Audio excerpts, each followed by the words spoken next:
Hello guys, एक बार फिर स्वागत है आपका आपके चैनल एक्सीलेंट में।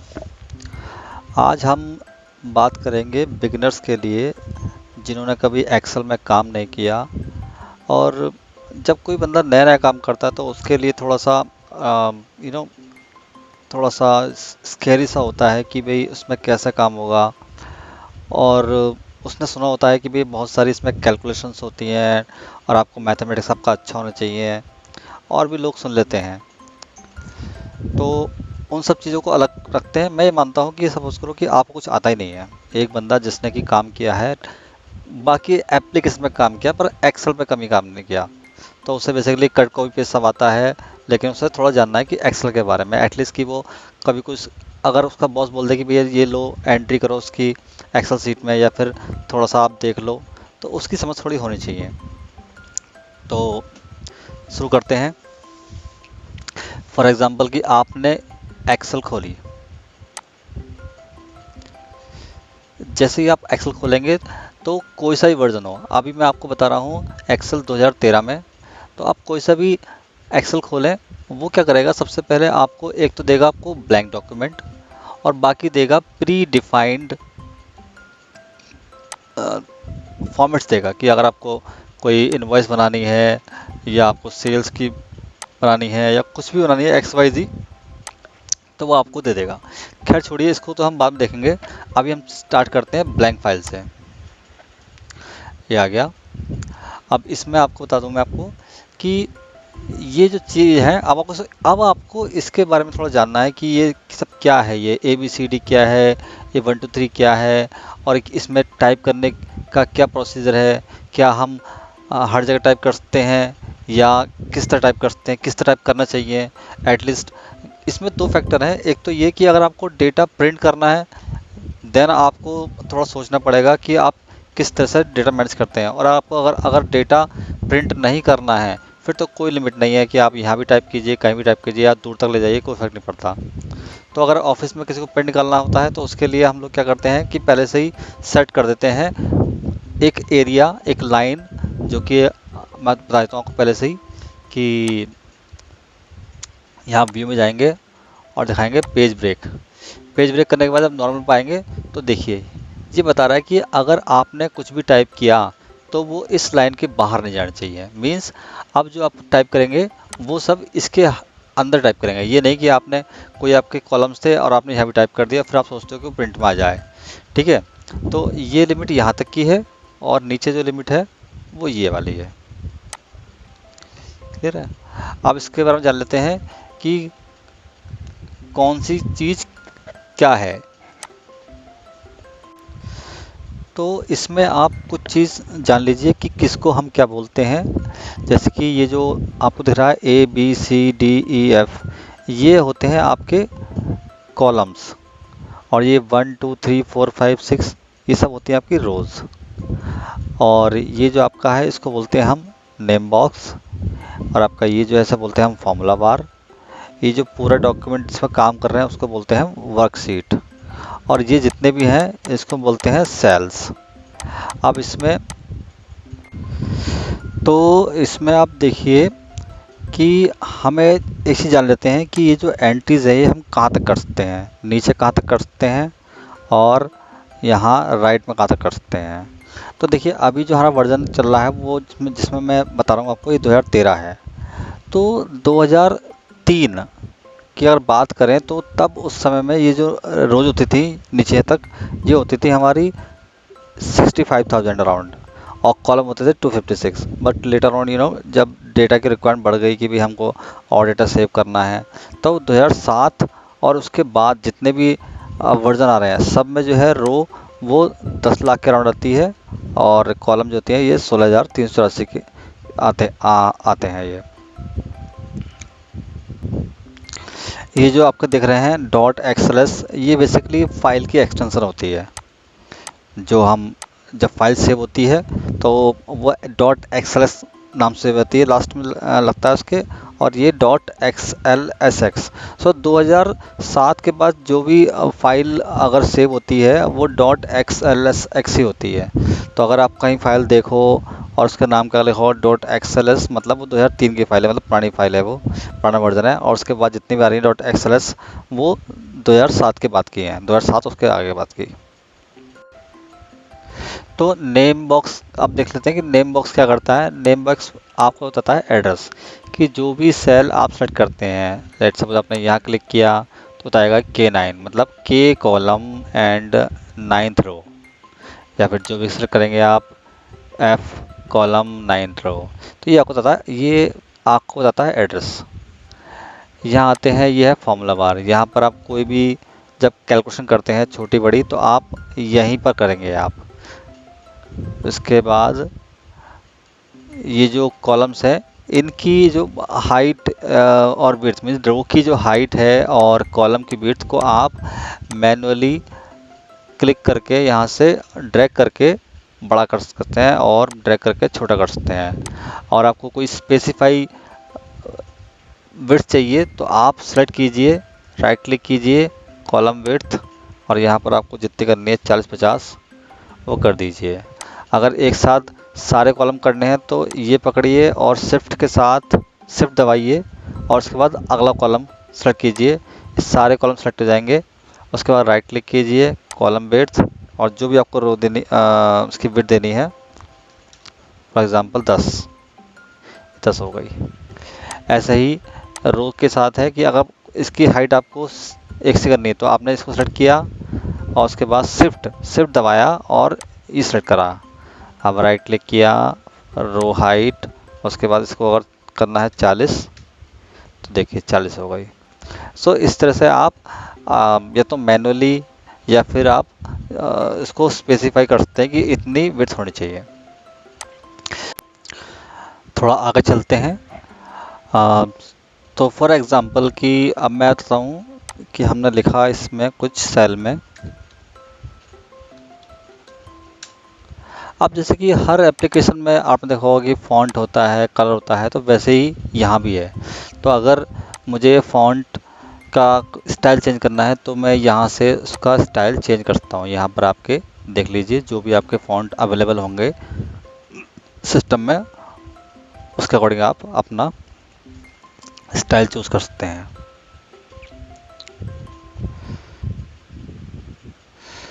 और अगर आपको इसका फ़ॉन्ट साइज बढ़ाना है तो आप यहाँ से फ़ॉन्ट साइज बढ़ा सकते हैं आप। हमने इसको बड़ा कर देते हैं, इसको हम लाइक दिस। और अगर हमें इसका फ़ॉन्ट कलर चेंज करना है तो इससे हो जाएगा। इसका बैकग्राउंड का कलर चेंज करना है तो इस तरह से हो जाएगा।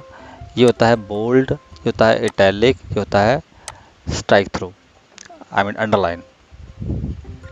इसके अलावा ये जो ऑप्शन है ये आपके इसको बॉर्डर देने के लिए है। फॉर एग्ज़ाम्पल कि मैंने ये सेल सेलेक्ट कर लिए सारे और मुझे देना है बॉर्डर, तो मैं यहाँ से देखता हूँ बॉर्डर, मतलब सेलेक्ट सेल जो होंगे उसके बॉटम में, उनके बॉटम में अंडरलाइन लग जाएगी लाइक दिस, जो मैंने सेल सेलेक्ट किए थे वहाँ पर। ठीक है, ऐसे ही अगर आप एक करेंगे तो एक लग जाएगा। ठीक है, हमने यहाँ क्लिक किया, अब देखिए आप, फिर हमने क्लिक किया इस तरह से। और आप चाहते हैं जो भी आप सेल को सेलेक्ट करके जो भी आप साइड उसका बॉर्डर देना चाहते हैं आप वैसे दे सकते हैं, top, left, right, no border, all border. जो ज़्यादातर काम में आता है लोग वो करते हैं ऑल बॉर्डर, कि आपने सबको सेलेक्ट किया एक साथ सेल्स को और यहाँ जाकर आपने कर दिया ऑल बॉर्डर्स, तो आप देखिए ये इस तरह दिखाई देगा। अच्छा, ये जो बॉर्डर है ये बॉर्डर आपका प्रिंट में आएगा, लेकिन आपको जो दिख रही है ना ग्रिड लाइंस, इसे बोलते हैं ग्रिड लाइंस, ये आपके प्रिंट में नहीं आती हैं। सो रिमेंबर कि अगर आप सोच रहे हो कि भाई लाइन छोटी बड़ी है जो भी है, इससे कोई फर्क नहीं पड़ने वाला, आप जब बॉर्डर दोगे वही प्रिंट होकर आएगा।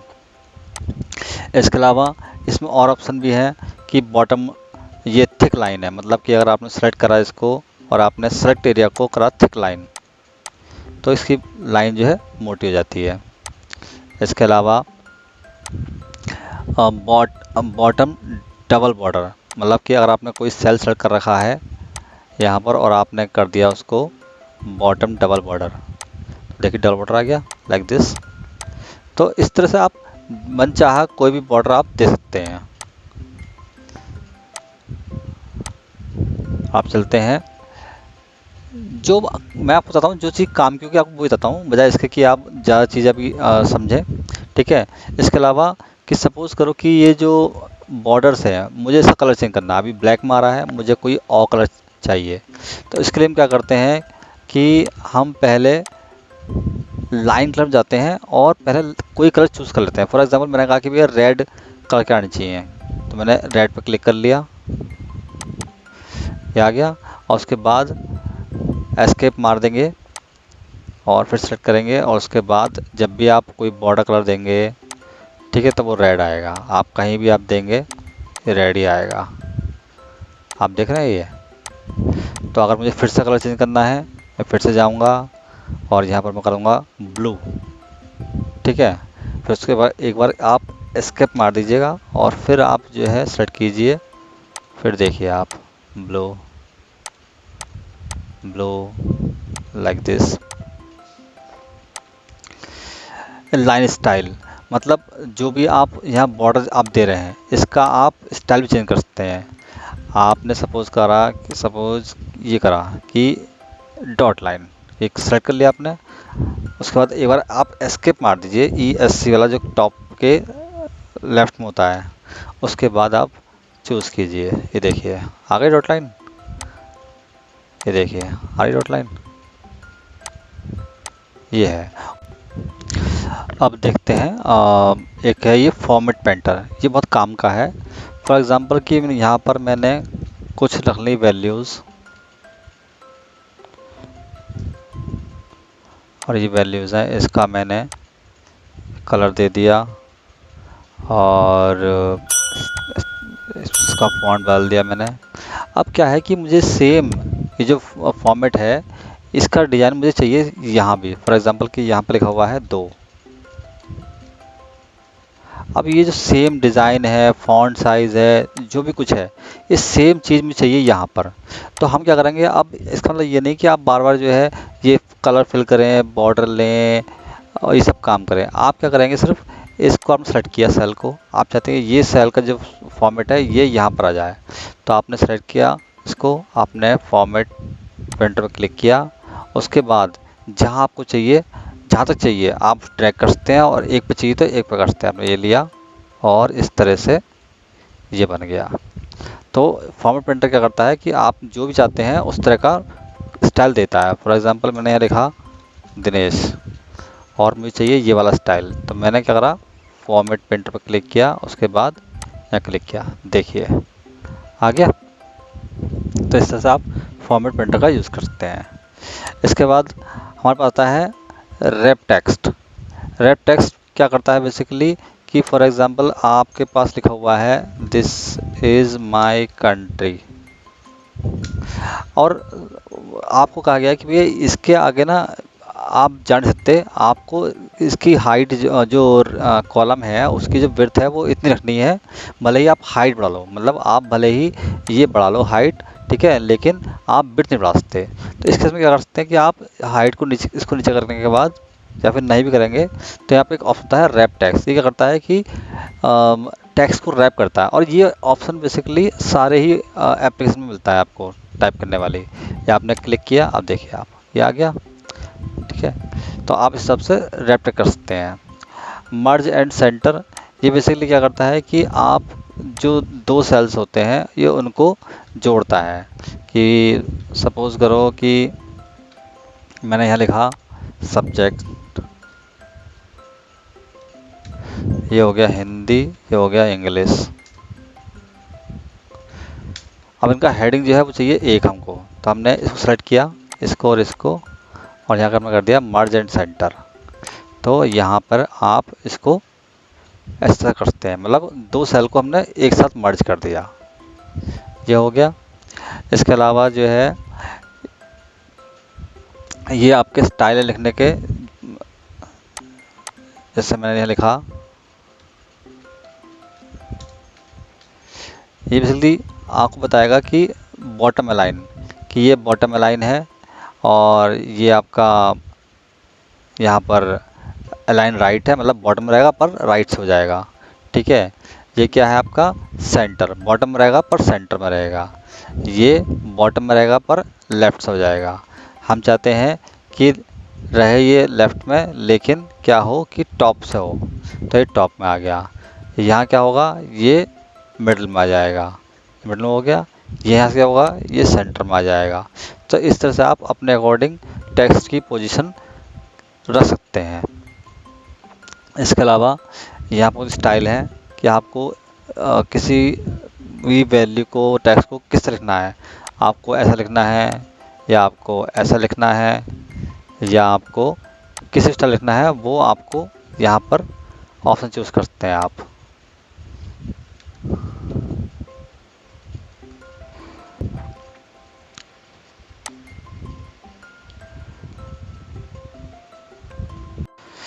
अब हम बात करते हैं कि डेटा एंट्री कैसे करनी चाहिए आपको। तो फॉर एग्ज़ाम्पल हमारे पास एक स्कूल का डेटा है कि जहाँ पर हमने बच्चे का उसका date, test, roll number, student और का नाम लिया है। तो अगर डेट की हम बात करें तो हमेशा आप एक्सेल में लेंगे MMDDYY, यानी पहले आप लेंगे मंथ, फिर लेंगे डेट, फिर लेंगे ईयर। ऐसा नहीं करेंगे कि फॉर एग्जांपल आपने कहा कि मुझे लिखना 25 दिसंबर, तो आपने लिखा कि 25-12-2021, ये गलत हो जाएगा। ठीक है, एक्चुअल डेट जो होगी होगी मंथ, फिर होगा आपका डेट, फिर होगा ये। ठीक है, देखिए आप जैसे ही आप सही फॉर्मेट डालेंगे ना, अगर आप सपोज करो कि आपने डाला डैश कि 12-25-2021, तो आपने डैश डाला है, लेकिन क्योंकि सही फॉर्मेट है तो सिस्टम क्या करेगा, इसको ऑटोमेटिकली कन्वर्ट कर देगा और डैश की जगह आ जाएगा स्लैश। देखिए आ गया ये। तो इसलिए हम साहब रखेंगे MMDDYY। तो यहाँ पे हमने एक लिख दिया, यहाँ पर हमने लिख लिया नाम, नंबर रख लिया। इसके बाद स्टूडेंट ले लिया हमने,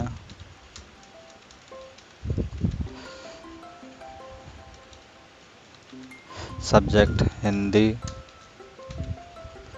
मार्क्स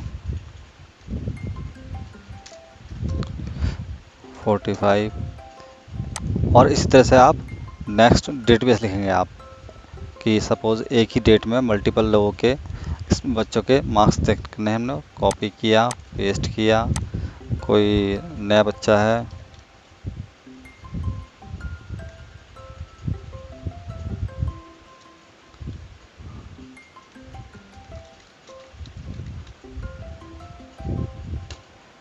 ये हो गया, ये हो गया। तो इस तरह से आप एंट्री करेंगे उसकी। तो यहाँ पर मैंने आपको समझाने के लिए एक डेटा उठा लिया है जो मेरे पास ऑलरेडी स्टोर है। तो यहाँ देखिए मैं आपको दिखाता हूँ कि कैसे डेटा मेंटेन किया गया है। अगर कोई व्यक्ति एक नाम का है तो वो एक ही बार उसकी एंट्री हो रखी है। ठीक है, डेट फॉर्मेट है तो वो डेट फॉर्मेट ही है, और जो आपकी वैल्यूज़ हैं, जो टाइम है, एक प्रॉपर आपका मेंटेनेंस किया गया डेटा। तो आपको डेटा ही मेंटेन सही करना है, उसके बाद रिपोर्टिंग तो बात की बात है। अगर डेटा ही सही नहीं होगा तो आगे आपकी रिपोर्ट भी बेकार ही बनेगी। इसमें कुछ और चीज़ समझ लेते हैं। जैसे कि अगर मुझे कोई चीज़ फाइंड करनी है कि इसमें बहुत सारे नाम हैं, तो अगर मुझे फाइंड करना है कि इसमें सपोज करो कि नैना है, फाइंड करना है, तो यहाँ पे ऑप्शन होता है फाइंड का, जो कि कंट्रोल F करोगे तो भी उससे खुल जाएगा, और अगर फाइंड करो तब भी इससे आ जाएगा। तो यहाँ पे आप जो टाइप करोगे और ये आपको फाइंड करके दे देगा। ये रहा। ऑल करोगे, फाइंड ऑल, तो जहाँ जहाँ होगा वो सारे आपको दिखा देगा कि किस किस सेल पे वो है, और आपको जो है फिर आप क्लिक करके जा सकते हो कि कहाँ कहाँ है। ये है। इसके अलावा एक होता है रिप्लेस। वो क्या करता है कि अगर सपोज करो कि आपको नैना के आगे करना है, नैना कश्यप करना है, तो वो क्या करेगा कि नैना को नैना कश्यप से रिप्लेस कर देगा। ऑल करोगे सारे कर देगा, और रिप्लेस करोगे तो एक करेगा। हमने कहा ऑल कर दो, तो देखिए 20 एंट्री थी, अब देखिए यहाँ पर ये हो गई। आपको फिर से रिवर्ट करना है, फाइंड में जाइए या फिर रिप्लेस जाइए, बात एक ही है। रिप्लेस में गए, हमने कहा कि नैना को रिप्लेस कर दो नैना से, नैना कश्यप को रिप्लेस कर दो नैना से, फिर से हो गया। इसके अलावा एक होता है फिल्टर लगाना, कि अगर मुझे सिर्फ डेटा चाहिए, यहाँ से कुछ पर्टिकुलर डेटा उठाना है, तो उसको हम लगाते हैं फिल्टर। फिल्टर कैसे लगाते हैं, यहाँ जाएंगे आप, फिल्टर में जाएंगे आप, लगाया फिल्टर, और यहाँ आप सपोज करो कि हमें डेटा उठाना है, यहाँ का नैना उठाना है डेटा, ठीक है, किसी एक उठाना, दिन का उठाना है, यहाँ लगाएंगे वेडनेसडे में डे पे, तो फॉर एग्जाम्पल उठाया मंडे का, ओके। तो ये डेटा आपका आ गया, इसे आप कॉपी करके कहीं भी फिर दूसरी फाइल जाकर आप पेस्ट कर सकते हो। तो आपको जो है फिल्टर लगाना भी आना चाहिए, कि कल को अगर बहुत सारे डेटा में से आपको डेटा को उठाना है तो कैसे करेंगे आप। मैं आपको एक ऑप्शन और बताता हूँ ऑर्डर का, जैसे कि ये वैल्यूज़ हैं और मुझे करना है इनको, इनका ऑर्डर चेंज करना है, कि अभी ऐसे इनको फॉर एग्जांपल यहाँ आइए A to Z Z to A, तो अगर आपने यहाँ कर्सर रखा और यहाँ आपने कहा कि A to Z, तो क्या करेगा कि A to Z आपके नाम लगा देगा ये, और अगर आपने कहा कि Z to A तो इस तरह कर देगा ये। सेम अगर यहाँ रखेंगे और फिर करेंगे तो यहाँ पर आएगा स्मॉल टू लार्जेस्ट, तो पहले स्मॉल उसके बाद फिर लार्जेस्ट, और आपने कहा कि लार्जेस्ट टू स्मॉल, तो ये इस तरह से काम करेगा। तो अभी मैंने आपको बताया सिर्फ उस हिसाब से जितना कि एक नया आदमी काम कर सके, कि छोटी मोटी चीज़ें कर सके। इसके अलावा थोड़ा सा और चलते हैं डिटेल में। तो यहाँ पर ना मुझे कुछ छोटी मोटी कैलकुलेशन करनी है, मैं आपको दिखा रहा हूँ, वैसे ही आप कैलकुलेशन कहीं भी कर सकते हैं। तो फॉर एग्जांपल कि मुझे ये दोनों वैल्यू जोड़नी है, और जोड़ने का है मुझे यहाँ पर, तो मैं जैसे बताया था कि यहाँ पर फार्मूला लगता है, तो आप फार्मूला बार पर क्लिक किया आपने, पहले आप करेंगे उस सेल पे क्लिक, यहाँ करा आपने, उसको लगाएंगे इक्वल का साइन, उसके बाद ये, उसके बाद प्लस ये, मतलब T2 प्लस U2। अब एंटर करा, उसके बाद हमने कॉपी करके यहाँ पेस्ट कर दिया। या फिर आप क्या कर सकते हैं, जब आप प्लस कर लेंगे उसके बाद ये आ रहा ना, ये आ रहा है कोने में साइन, इस पर डबल क्लिक करेंगे तब भी इसको ये सम कर देगा। उसके बाद सब्ट्रैक्ट, अगर आपको घटाना है तो आप क्या करेंगे, इस जैसे कि ये माइनस दिस, ये हो गया, डबल क्लिक करेंगे तो ये नीचे तक आ जाएगा, ठीक है। मल्टीप्लाई ये into this, T9 into U9, मतलब T9 की जो वैल्यू है गुणा कर दे U9 से, ये हो गया। डबल क्लिक करेंगे, ये हो गया। डिवाइड, ये हमारा डिनोमिनेटर हो गया, डिवाइड करेंगे हम इससे, ये हो गया। डबल क्लिक करेंगे तो इस तरह से अब ये ज़्यादा वैल्यू आ गई, इसको आप जो है यहाँ से कम कर सकते हैं आप। एक ना अब हम बात करते हैं परसेंटेज के कैलकुलेशन की।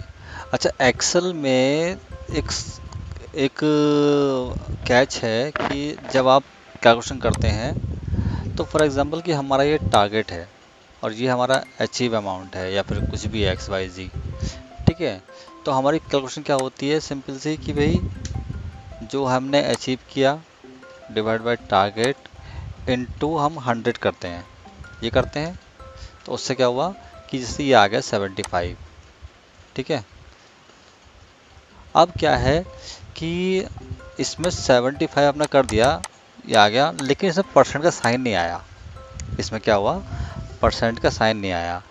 तो आपने क्या करा कि यहाँ जाके बहुत से लोग क्या करते हैं, परसेंट पर क्लिक करते हैं, तो वो क्या करता है, जैसे मैंने आपको बताया था पहले कि परसेंट क्या करता है, वो इंटू 100 करता है, ठीक है, और परसेंट का साइन लगा देता है वो। तो इस केस में आप क्या करेंगे कि जब आप कैलकुलेशन करेंगे तो अचीव डिवाइड बाय टारगेट ये करेंगे, इनटू 100 आप नहीं करेंगे, ठीक है। ऐसा क्यों, अभी बताते हैं। जैसे आपने से कॉपी किया, उसके बाद नीचे पेस्ट किया। अब आप क्या करेंगे, सेलेक्ट करेंगे और अब लगाएंगे आप इंटू 100, मतलब कि परसेंट साइन। तो वो क्या करेगा कि इंटू 100 करेगा और परसेंट का साइन दे देगा। तो अगर आपको परसेंट का साइन चाहिए तो आप इंटू 100 नहीं करेंगे, आप सीधा परसेंट पर क्लिक कर देंगे, वो अपने आप इंटू 100 करके और परसेंट साइन दे देगा। तो ये मैं आपको बता रहा हूँ बेसिक कैलकुलेशन, जो आपको जब नए होंगे तो आपके सामने आ सकती है, तो आपको इतनी बेसिक नॉलेज होनी चाहिए। बाकी आप जैसे जैसे करेंगे आप काम को वो सीखते जाएंगे।